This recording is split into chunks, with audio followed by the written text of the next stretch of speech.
sparking literal flames. Increasingly, EVs are catching fire, not just at charging stations, but in parking lots, assembly lines, and even residential garages. These fires pose significant safety challenges, from factory incidents like GM's battery fire, which caused $1 million in damages, to fires at public charging stations like the one in Oslo, Norway, and residential parking garages, as seen in Colorado and Shanghai. One major issue with EV fires is the difficulty in extinguishing them.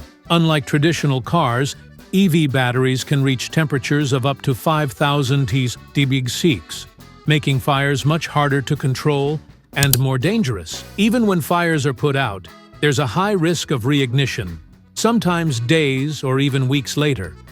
While EV fires are statistically less frequent than those in combustion vehicles, they are far more challenging to manage due to thermal runaway, a self-sustaining chemical reaction in the battery.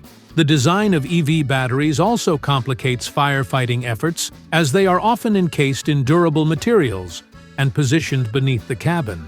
China, the world leader in EV adoption, sees the highest number of EV fire incidents, though official data has become scarce. Spontaneous fires remain a major concern. This has led to increased caution, with some authorities advising EV owners to park in open areas away from other vehicles. While EVs offer a greener future, the fire risks associated with them need urgent attention. Until then, those in densely populated areas must remain vigilant.